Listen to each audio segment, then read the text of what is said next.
যেটা শেখ হাসিনাও কিন্তু বাদ দিতে পারেনি। পাসপোর্টের মধ্যে বাংলাদেশি শব্দটা তাকে রাখতেই হয়েছে। আর এই শব্দ না রাখলে আমাদের সার্বভৌমত্ব প্রশ্নবিদ্ধ হয়, আমাদের স্বাধীনতা প্রশ্নবিদ্ধ হয়, আমাদের জাতীয় অস্তিত্ব প্রশ্নবিদ্ধ হয়। আমরা একটি স্বাধীন রাষ্ট্র হিসাবে যে নিজের বিকাশ এবং এগিয়ে যাওয়ার যে পথরেখা, সেই পথরেখা এবড়ো থেবড়ো হয়ে যায়। এটাই হচ্ছে জিয়াউর রহমানের সবচেয়ে বড় অর্জন এবং কৃতিত্ব।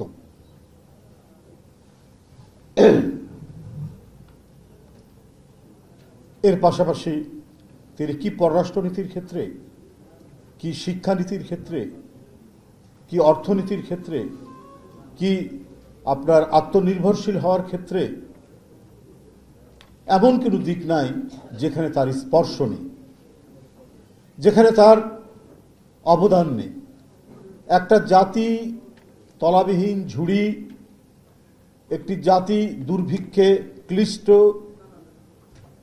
বিধ্বস্ত, এই জাতি যে আবার নতুন করে নির্মিত হতে পারে, নিজের পায়ে দাঁড়াতে পারে, যুদ্ধোত্তর একটি জাতিকে এই পর্যায়ে নিয়ে আসা, এই কৃতিত্ব তো জিয়াউর রহমানের।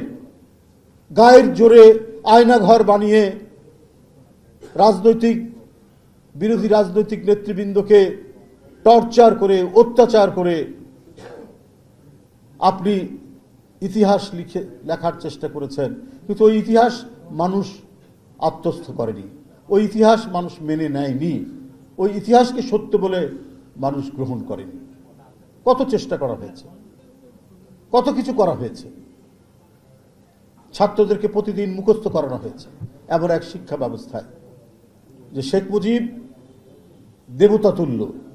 এটা মানে প্রতিটা ক্লাস 1 থেকে 10 পর্যন্ত প্রতিটা বই, সেই বইয়ের মধ্যে এই কথাগুলো লিখে রেখেছিলেন। এই কথাগুলো মানে শিখতে হতো, চর্চা করতে হতো ছাত্রদেরকে। কিন্তু অসত্যকে সত্য বলে প্রমাণ করার চেষ্টা করলে ওটা ব্যর্থ হবে, যে জিনিসটা ব্যর্থ হয়েছে। পৃথিবীর একদলীয় দেশগুলোতে আমরা সেটাই দেখেছি।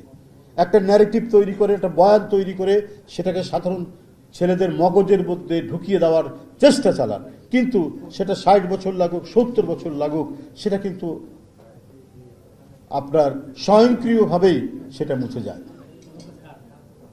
সেটাকে ধারণ করতে পারেন। আর যেখানে সবাই সত্য ইতিহাস রচনা করেন এবং সেই সত্যের মধ্যেও আপেক্ষিকতা থাকে, সেটা সবাই গ্রহণ করে, সেটা সবাই মেনে নেন। আপনার রাষ্ট্রপিতা এবং ফাউন্ডিং ফাদার্স, এটা নিয়ে বিতর্ক আমেরিকাতেও হয়েছে। এটা ওপেন ছেড়ে দিয়েছে ছেলেদের কাছে সরকার, যে তোমরা যেটা ভালো মনে করো। পরে সবাই মেনে নিয়েছে যে রাষ্ট্রের পিতা সমূহ বা পিতৃগণ, ফাউন্ডিং ফাদার্স, একজন জর্জ ওয়াশিংটনকে সবাই মানেন, কিন্তু সবাই আরও যারা আছেন স্বাধীনতা যুদ্ধের প্রধান নায়কেরা, সব ফাউন্ডিং ফাদার্সের মধ্যে থাকে, এস প্লুরাল। সেটা জেমস মেডিসনও আছেন, ওর মধ্যে জেফারসন আছেন, জন অ্যাডামস আছেন, অনেকেই আছেন। বিশেষ করে প্রবাসী সরকারের যিনি প্রধানমন্ত্রী, তার মেয়ের বই থেকেই আমরা সেটা পেয়েছি। এমনকি সেই পলাতক প্রধানমন্ত্রীর স্বামী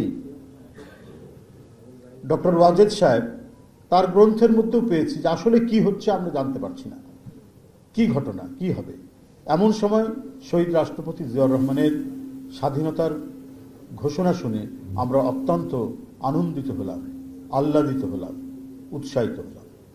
লিখেছেন ডক্টর ওয়াজেদ, যার স্ত্রী 15-16 বছর ক্ষমতা হাতের মুঠোয় নিয়ে এদেশের গণতন্ত্রের সর্বশেষ চিহ্নটুকুকে মুছে দিয়ে সমস্ত রাষ্ট্রযন্ত্রকে ব্যবহার করে এবং মিডিয়াকে হাতের মুঠোয় নিয়ে জিয়া পরিবারের বিরুদ্ধে এক নাগারে অপপ্রচার, অপতথ্য এবং গালাগালি করে গেছে, অথচ তার স্বামী বলছেন এই কথা।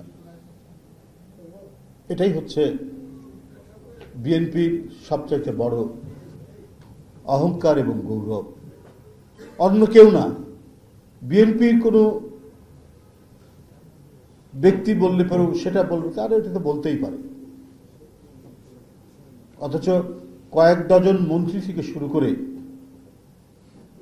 স্বয়ং প্রধানমন্ত্রী, তৎকালীন প্রধানমন্ত্রীর স্বামী পর্যন্ত এই কথাটি বলেছেন, যেটা ৭১ সালে একজন মেজর হিসাবে, একজন পেশাজীবী তরুণ সেনাবাহিনীর কর্মকর্তা হিসাবে তিনি সেই সময়কে যেভাবে আত্মস্থ করতে পেরেছেন, সেটা আমাদেরকে সত্যি বহুমাত্রিক প্রতিষ্ঠান, একটা মাল্টি ডাইমেনশনাল ইনস্টিটিউশন। তার আলোচনা পরিসর যদি ছোট হয় তাহলে সেটা সংক্ষিপ্ত আলোচনায় হবে, কিন্তু তার সংক্ষিপ্ত শাসনকালের যে বৃহৎ যে ক্যানভাস আমরা দেখেছি, তার উন্নয়ন, উৎপাদন, তার রাজনৈতিক দর্শন, তার স্বপ্ন এবং স্বপ্নের বাস্তবায়ন ইত্যাদি যে বিষয়গুলি আমরা দেখেছি, সেটি তার ওই সংক্ষিপ্ত সময়কালকে এত বেশি প্রলম্বিত করেছে, এত বেশি বিস্তৃত করেছে, সেটি বলা সংক্ষিপ্ত পরিসরে খুব কঠিন ব্যাপার।